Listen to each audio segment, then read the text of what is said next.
of people here are really upset. It's been described in the tabloids over here as mutiny on the QM2. You would think it was pretty close to it. There is a lot of bitter acrimony. We asked Peter to record events on board, allowing us to see what really happened. This is a story of how people power won.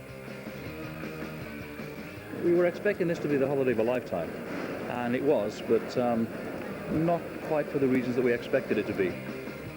Peter and Caroline were one of over 1,500 passengers due to travel from New York via St. Kitts, Barbados and Salvador to Rio de Janeiro. Problems began when one of the ship's 4 propellers was seriously damaged following a passenger pickup at Fort Lauderdale. After assessing the damage, the ship set sail again the following day.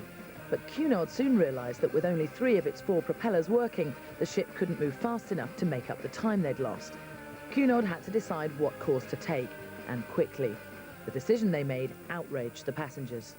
When we were safe at sea, an announcement was made that we wouldn't be stopping at St. Kitts and Barbados and Salvador. In fact, we'd be going straight on to Rio. What should have been a Caribbean cruise had suddenly turned into a New York-Rio ferry trip. For some people, this was a very, very special cruise. I feel that I have been kept prisoner on this ship.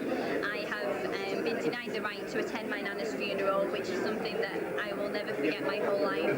This trip, we miss all the island we should have been seen to, and we arrive in Rio a day late as well. The ship itself, the food, the service is exceptionally good.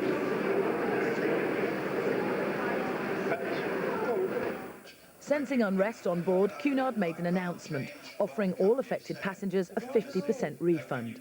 A fair result, some would say. It's not non-negotiable. You can go and take this situation ashore and deal with it in ways you suggest. The offer's just, well, it's a nonsense, really. Spent all this money and... You're going to accept it? No. This was 50% of what they called the cruise portion. In other words, it didn't include the airfare. Customers on board reacted angrily and further meetings were called, but Cunard weren't listening. I tell you, and I might as well get it out straight away, there's no really good news at all. The company, our principals in California, have said they're not going to consider changing the offer that they made for this first segment of the voyage. So it's, at the moment, it's non-negotiable. The general mood was, first of all, disappointment, then anger, and then it boiled over to hostility. 15,000, 20,000 mile journey for nothing. Here, here. The corporation is asking us to pay our own airfare for that. Yeah. Here, here. And with each day at sea, another meeting. No progress was being made. The company ashore was just not listening. But the passengers refused to give up. There's a television programme in the UK called Watchdog, which actually deals... I think we as a mass should contact that programme and get them down to Rio to actually see the conditions that we're actually having to undertake on this ship. Passengers launched a homemade media operation. One even published his own web blog. Cunard was soon on the back foot. The firm has offered to refund half the cost of the cruise. The holidaymakers have been offered a 50% refund. Powerful negative word of mouth coupled with people power is an explosive mix, and that is what no corporate organisation wants to deal with. This is something that has real damage to the brand. As the passengers continued with their protest, life on board the luxury liner was growing tiresome. And although we were on an opulent cruise liner, you can only look at the walls and the decorations so many times a day. We've been at sea now for 9 days, which wasn't our trip. We were supposed to stop into the islands, which we never did. Now we are going to Rio a day late, which we're not going to see very much. We feel we want full compensation. Not given opportunities, to go home if you wanted to. I'm looking forward to getting home, frankly. Thanks a lot. Bye. But as the end of the trip drew near and there was talk of a sit-in at Rio, Cunard gave way. The very last night of the cruise, just after we had finished packing, a letter was circulated saying Cunard are now going to give us 100% of our fare back. The initial reaction was, thank goodness they've seen common sense. And then I thought, this is really very cynical, to actually do this right at the 11th hour. And it's really so that people have something positive to say when they get off the ship to the press. I think they've learned a lot from this, and I don't think this sort of thing will happen again. I think we're quite happy to accept what they're offering now. The camcorder and the mouse, the weapons of today's consumer. Carol Marlowe from Cunard is here, and thanks very much for coming on Watchdog. It's been a rough few days for you, I know that, Carol, and you've flown back from Rio to see us and talk about this. So there was a final offer of 50% on the Wednesday. Then, I think it was the next day, it was a full refund. Why did you change your mind?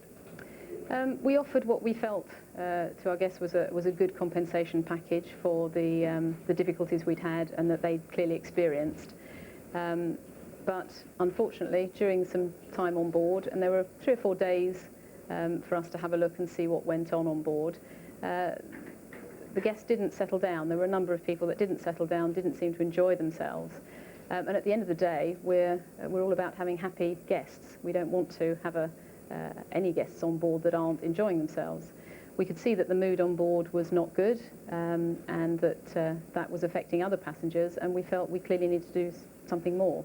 Why did you not stick with the courage of your convictions? You thought the original offer was a fair offer, but basically you felt that this passenger power, it basically made you change your mind. You must have been cursing those emails, cursing the publicity that those passengers were getting behind their cause, to an extent. To be honest, it was more what the passengers were feeling on the ship. Clearly there was a lot of coverage, but that was to one side. For us, it was what was going on the ship, and were the guests that have paid, you know, a good, sensible fare for their voyage, were they getting value for money? Were they getting a good time? And we felt they weren't. Now, because of what you've done, Carol, and the way that some would see it, you've capitulated. This means that in future, if anyone's itinerary is disrupted, they're going to expect full compensation. So it's some precedent that you've set. Well, as I say, the reason we did it, we felt that the compensation originally offered was satisfactory, was quite reasonable for the disruption to the voyage. What we did was due to the fact that people weren't enjoying themselves on board. They'll kick up next time and they'll demand full compensation next time. Well, we'll look at it next time and we'll see how we go, but we cannot have people disembarking a Cunard vessel if they're not happy. Has the balance of power shifted to the passengers, to the customers? Well, we trust they will be reasonable, as we hope we have been in this situation. And certainly when I was on board and talking to passengers and talking to people coming home on the plane, people were happy, they appreciated what we did, and they'll travel with us again, and that's important to us. If it happens again, I guess the phrase is you'll stand on that bridge when it comes to it, rather than crossing. We'll look at it very specifically then. Thanks again, Carol. Thank you. From a brand with a problem to your favourite big names on the high street, the companies the rest can learn from about how to keep you, yes you, the world's pickiest shoppers, happy. Watchdog has teamed up with Which for the biggest, nosiest high street survey ever carried out. Excuse me, madam. Excuse me. Can I have a couple of minutes of your time, please? Hello? Over 2,000 high street shoppers, 42 leading stores, 120,000 questions. It all makes up the most extensive survey of customer satisfaction ever. There were big differences in the stores. They're all on the same high street, but we found big differences in how satisfied customers were, often with shops just next door to each other. So, which shops satisfy, which dealers disappoint? We give you the high streets. High Five at number 5. Their stores stretch across nearly 30 million square feet of the UK. Underwear, always. They couldn't be more helpful. The look of the shop and everything looks so nice. I think you can rely on them. Thanks, St. Michael. It's Marks & Spencer's Clothing.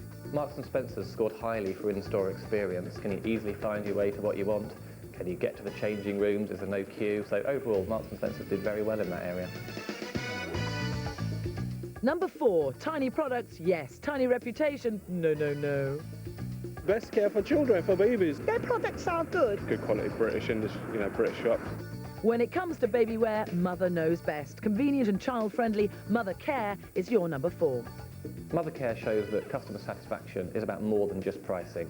Mother Care, in our survey, sells good products. The staff are good. The whole stores are very child-friendly. They've got a great rating for customer satisfaction.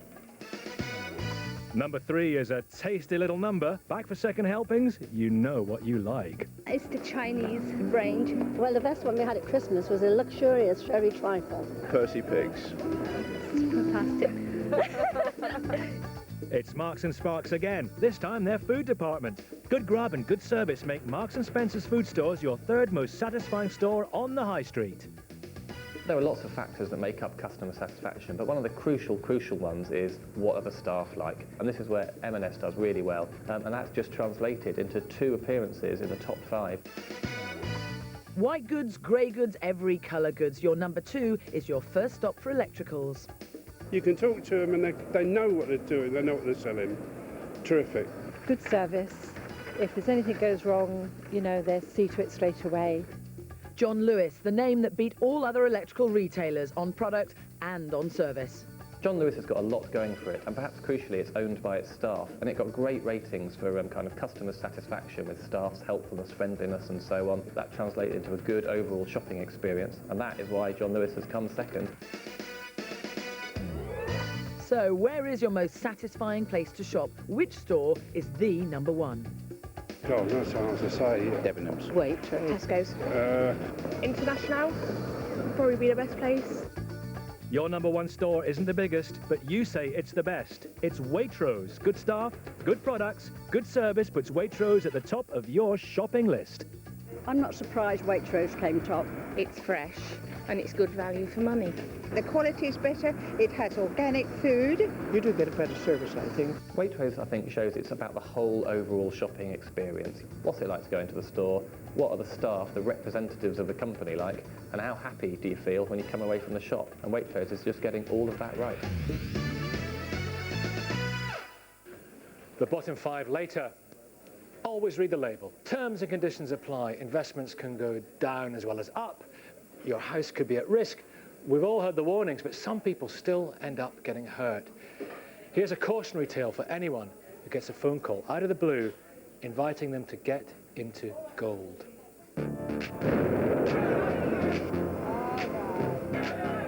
It's a dangerous world out there. Nobody knows what's going to happen next.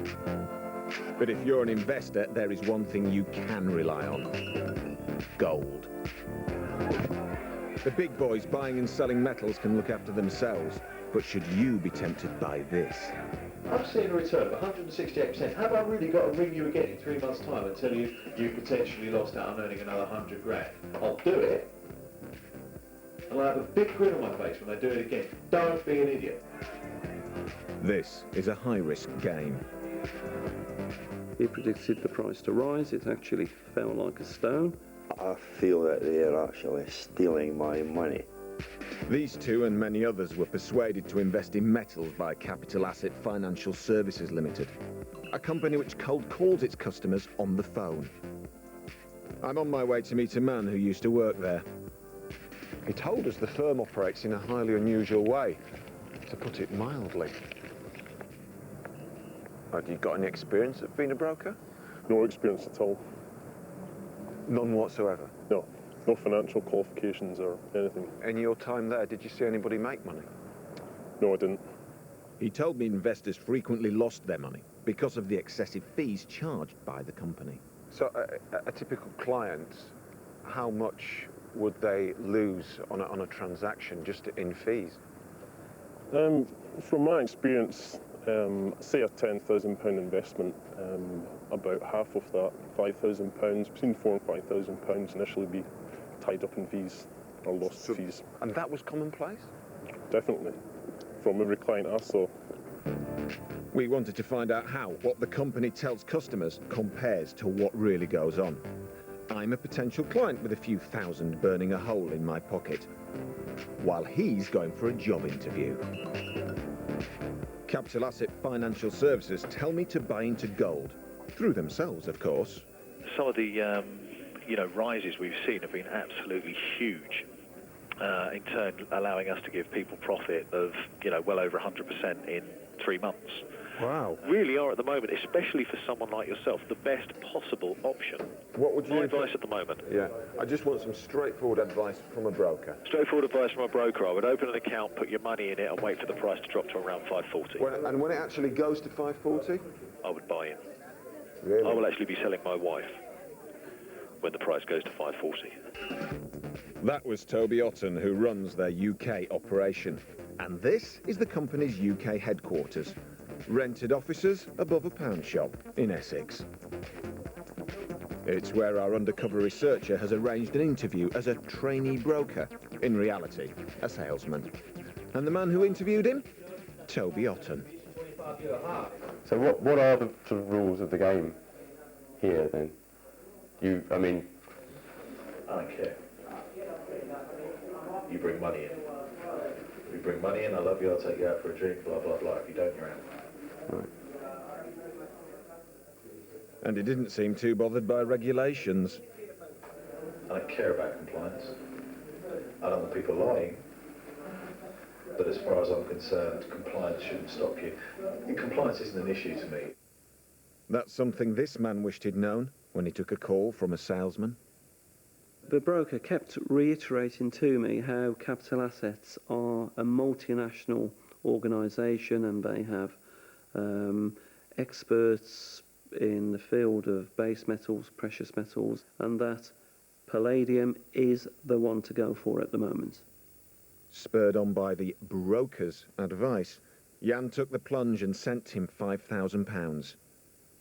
Within days, he lost the lot.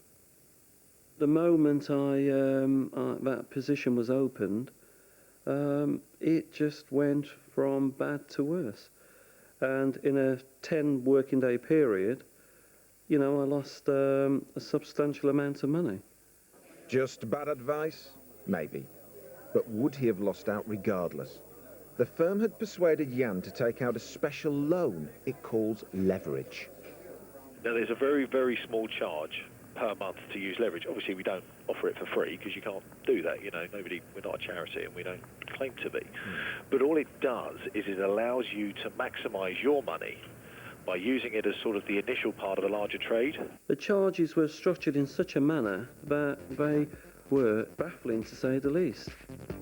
You're persuaded to put in, say, £10,000. The company says it will put in another £40,000 on top. Suddenly, you've become a big player. Or should that be a big loser? You've just bought a very expensive loan and you're paying fees on the whole amount, even on your own money. Before you even start, your £10,000 has shrunk to around half that and may continue to shrink on a daily basis. Clients told us the true cost was never made clear. I thought it was a good thing to have an investment in gold and leave it sitting for some time. But that's not the way it worked out.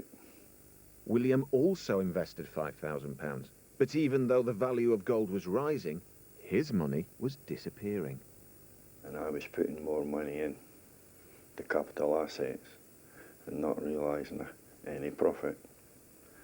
And that's when I became really angry. Confusing charges and exorbitant fees.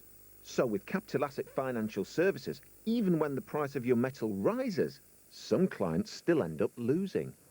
How did they react?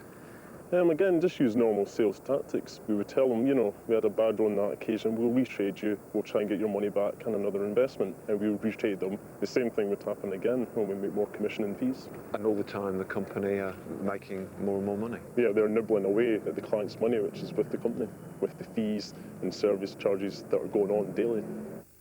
Whether your investment goes up or down, the company always wins, as Toby Otten is happy to confirm. Would not you make the money whether you traded or not because of the leverage and the commission? Do you see what I mean? What do you mean? The company? Yeah, the company. The company makes money regardless. Regardless of, right. We took the client's paperwork to a financial analyst. Did the figures add up? In order to make money here, you're going to have to see huge movements in the prices of what they're actually providing here in terms of the metal and the currencies and things like that. And frankly, even as an institution, you'd struggle to make money on those sort of things. As a private investor, I don't think you've got a hope. The firm isn't regulated by the Financial Services Authority, which puts it on a par with jewellers and scrap metal merchants. If you've got a grievance, you've no one to complain to. And Toby's more than happy with that. The best thing about this company, as far as I'm concerned, is that our brokers here do not have to be FSA regulated. Right. We are not FSA regulated. The best thing? What about making money for your clients, Toby? It's the complete opposite at the stringently regulated London Metal Exchange, where $4,500 billion worth of trading is done every year. They told me commodities are very high risk and simply not for your average armchair investor. Capital Asset Financial Services say one of the advantages of investing with them is you actually own your own precious metal. And if you think about it, that's quite exciting. And in theory, you can go and collect it. But they don't want you to do that, saying it will cost you even more. You know, if I've got someone on the phone who really wants to know where their gold is, no disrespect, but I'm not interested. I don't care. I don't want to deal with you. Do you want to make money? Yes, let's talk about it. If you want to know where your shiny gold stuff is, go to the jewellers. Go and have a look at it there, because it's the same stuff. Capital Asset Financial Services. Glossy brochures, polished sales talk, and dazzling predictions. But remember, all that glisters. Nick Lawrence there. Now, the man who runs the company, Geoffrey Mountford, told us that both the DTI and the financial regulator had looked at it and had seen no reason to take action. He said charges were spelled out to investors and proof of ownership papers were sent out, contrary to what our case has told us. A few unhappy customers who have complained have had fair treatment, and anyone with a problem should contact him. Now, you've had the top 5 high street shops according to which? Here's the bottom 5. Which surveyed shoppers about the shops they most enjoyed shopping in? We trumpeted the top 5 earlier. Now let's bemoan the 5 at the bottom. 5th worst, it short circuits on service, quality, convenience and pricing. It's one of the worst ranking electrical retailers. Where you go and you've only got 2 people in there, one person serving, one person until, you've got no option but to just wait around. More a 40 watt than a shining star, it's Dixon's. Some of you take a dim view of their high street stores. Dixon's main problem is just not the best in any area. Consequently, it's in the bottom 5 of our survey. Number 4 on our list. First hit our shores in 1994. Now it has 190 shops across the UK, full of designer discounts. But you'll have to find them first. I just hate diving through all the clothes and everything just to find the bargain. It takes ages to pick out what you want, and there's lots of different things there. TK Maxx customers are design-conscious wannabes. Maybe TK Maxx want to be a bit more conscious about the design of their stores. TK Maxx would probably say we've missed the point. I mean, the whole idea of TK Maxx is to, you know, pile them high, sell them cheap. People don't just want really, really cheap products. They want an enjoyable shopping experience. In at 3, an electrical retailer that has failed to impress. Low voltage on service, products and prices. Not exactly a high street powerhouse. Hang on, yes it is. It is Powerhouse. Powerhouse didn't do well in our survey for the whole in-store experience. People also don't think they're doing very well for price, they're not impressed with the products, and they don't think the stores are very convenient. At number 2, it's service without a smile and an experience you'd rather forget. The staff can be a bit more chirpy, happy, instead of being a bit grumpy. I used to shop there as a student. I wouldn't do it again. At second from bottom, if you want good products and a good service, you'd better make a quick exit. Quick Save scores badly on both. People clearly like the price of the goods there. Unfortunately, they're not having a great time. They're coming out with some cheap products, but frankly, they're not enjoying the whole experience. And at number 1, leaving you cold, it's the lowest scorer on the list. Just which shop did which discover to be the least satisfying on the high street? Worst shop? Probably Argos, actually. That one there. Primark. Woolworths. They have 1,700 shops nationwide, but the number that matters is number 1, because that's where you put them when it comes to giving low levels of customer satisfaction. It's our last, it's our least. Co-op leaves you wanting more. All right, I'll agree with that, because Co-op's awful. Bottom end of the market. It's very old-fashioned. Co-op sells the products it sells, so there's probably no point in trying to compete with Waitrose on, exactly what it's selling. Where it probably does need to concentrate on are, the attitudes of its staff. How helpful are they? How well trained are they? If you walk into a Co-op, what does it look like? How kind of nice is it? What's the music and lighting like? If it concentrates on those areas, hopefully next time the survey's run, it'll do better. Dr. Kevin Hawkins, Director General of the British Retail Consortium, joins us now. Kevin, a very detailed survey covering 35 elements there of customer satisfaction. What's apparent is that customers are very aware of price now, but they're looking for much more, aren't they? Yes, they are. I think customer service has always been important. But for most customers, it's a matter of the service you get and the quality of what you buy and whether the total experience is worth the money you pay for it. From a Watchdog point of view, we know that it's not just the moment of purchase that's vital, but once somebody has made that purchase, when they make a complaint, that is the most important element of the after-sales service for them, isn't it? That's right. I mean, fortunately, there are very few complaints, as revealed by the survey, but nonetheless, it's that experience of how your complaint is dealt with, whether it's quick, efficient, polite, and you get satisfaction at the end of the day. Because a retailer can spend years building up the sort of customer equity and goodwill, but lose it, literally, through one serious error on the part of one member of staff. So how are you going to advise your retailers to deal with that moment?